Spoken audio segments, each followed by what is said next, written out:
What's going on, everyone? Mike Cadlick, Taylor Kyles here for CLNS Media, back with more Patriots Daily, with a news edition of the show today, as it's a move that was sort of anticipated now from the last week or so after they worked him out last week. But Greg Van Roten signing with the Patriots. This comes after some attrition along the offensive line. Andrew Repsich goes to injured reserve. Ben Brown out for a handful of weeks now, likely to miss the rest of the preseason. Both guys getting banged up in last week's preseason game against the Colts. So the Patriots, after signing a couple younger players to the interior earlier this week, now bringing in a more experienced guy in Van Roten. 105 career starts, including 17 in each of the last two seasons with the Giants, where he overlapped with Ryan Cowden from the Patriots front office. Also started 17 games a couple of years ago as well for the Raiders, so he stayed healthy over the last three seasons and gives the Patriots some much-needed experience in the depth department on the interior. So, Taylor, what do you make of the move, and how much do you think this can really bolster and help what they kind of need on the inside of the line? Yeah, first of all, Van Roten's Patriots ties go pretty deep. So he entered the league as an undrafted rookie with LA Wolves Packers. Also was on I think it was the 2021 Jets offensive line with Morgan Moses and Elijah Vera Tucker. Okay. And he also overlapped with James Hudson on the Giants. So he is pretty familiar with a few aspects of the Patriots organization, but this was a huge move for them. The only player last season, or at least guard, who played more snaps than Greg Van Roten was old Iron Man Joe Thuney. So really impressive for a player his age, first of all. Brandon Thorne, friend of the show, actually did a whole episode in Trench Warfare with Van Roten where he talked about like pass pro not being passive, kind of his approach to the game. So anybody who wants some more insight into one of, if not the top interior backup, go check him out. But it's going to be interesting to see how exactly it works out with Ben Brown. We've mentioned that, when he comes back, obviously, that he's probably best as a center. And now you bring in Van Roten, he probably is your top option at guard. So really good job bolstering that interior depth. And looking at some of the numbers first and foremost. Let me cut you off before the numbers.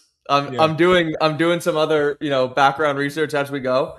Part of the 2023 Raiders with Josh McDaniels as head coach. Great point. And part of the 2017, only an offseason player, but for the Jacksonville Jaguars when Doug Marrone was the head coach. Oh my God. Okay. Damn, everybody knows this guy. I thought I was shallow with my research on just the Cowden connection, but he literally knows everybody on this Patriots staff. 11-year veteran, man. You end up places and you meet people. So, yeah, he has been around the block and he's learned a lot, I'm sure, from his different teammates. I'm really excited to watch his Trench Warfare episode. Yeah. We're looking at his numbers in pass protection. So, we played the 10th most pass blocking snaps. Again, second most total snaps behind Joe Thuney among guards. Only allowed 3 sacks. That was tied for the 6th most, but they came in, I think, week 4.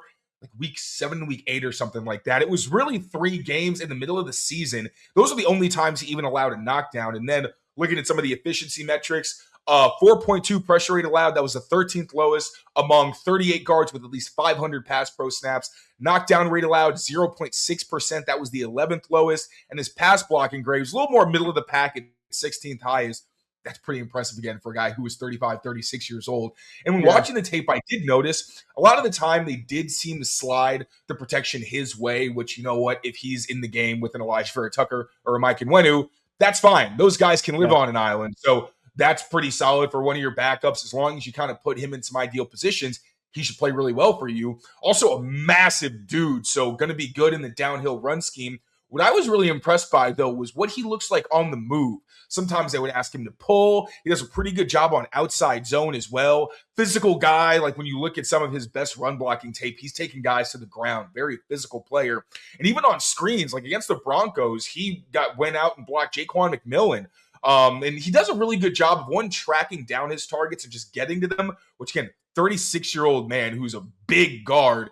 Pretty impressive stuff. And he does a good job of either at least getting in the way or being able to actually latch on or just push guys and make sure that he's actually making an impactful block. You can also watch him against the Patriots because he was on the Giants last year. So I know he had a really nice combo against Corey Durden. There was one play where he pulled and blocked Robert Spillane on a big run for, I believe it was Devin Singletary. So this is really quality veteran depth, the guy who has plenty of starting experience, who is going to be able to do that for you in a pinch. Now, as an older player, some of the challenges that I saw him face was when he had to redirect really quickly, sometimes lost to his inside shoulder. But clearly, I mean, just by the numbers alone, you can tell he's a very efficient player. So very smart move, one that the Patriots needed to make, when he first was visiting the team. But now, obviously, with Andrew Rupcich on injured reserve, I believe there was some report that he could potentially, like Terrell Jennings, be released with an injury waiver and then brought back at some point when he's healthier. So they needed to create a roster spot. Obviously, we could see that happen, but Van Roten now projects as likely your top backup at guard, with Ben Brown being the top backup at center, and with the interior being one of, if not the biggest glaring red flag in terms of spots that did not have depth for the Patriots. Right. This just made a ton of sense for the Super Bowl runner-ups last season and an older veteran who probably wanted to make sure that if he was going to be 36 playing football, he wanted to be in a good situation where he had a chance to win. So it seems like a match made in heaven. Yeah, it definitely is. It all lines up. And even with Elijah Vera Tucker, who is someone who has dealt with some health issues, as we know, staying on the field, things like that. So having someone who can be a more reliable spot starter in Van Roten is definitely something they needed to do. The Rupcich situation, that's a tongue twister, is an interesting one too, because even yesterday it popped up when I was on Instagram. He posted like a year X whatever loading, like still kind of seems like he's ready to roll this season, even though he was placed on IR. So maybe a settlement here does happen and they figure out how to get him back on the roster. But either way, Van Roten much more secure in a backup role here for them, and something they definitely needed. Even before, as you said, those two injuries on Thursday, this made all the sense in the world. So glad after last week's workout that they were able to kind of get this across the finish line.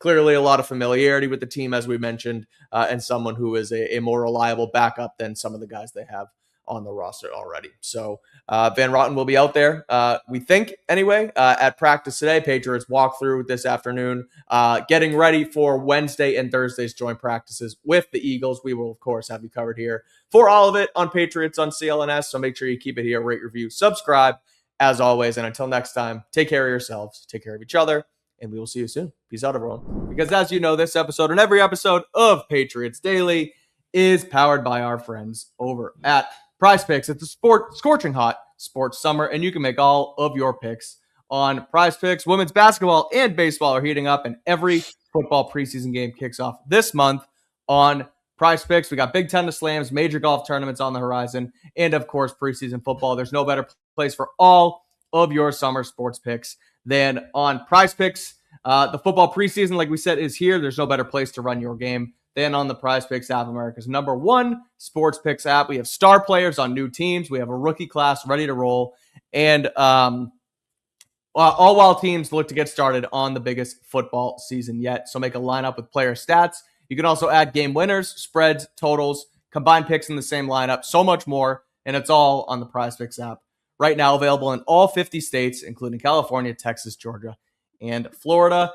So download the app today and use code CLNS, and you will get $150 instantly in lineups if you win your first $5 lineup. Again, download the app today and use code CLNS to get $150 instantly in lineups if you win your first $5 lineup. PrizePicks, America's #1 sports picks app. Make sure to subscribe to Patriots Newsfeed on CLNS for all of our behind-the-scenes clips, bloopers, and much more very entertaining content.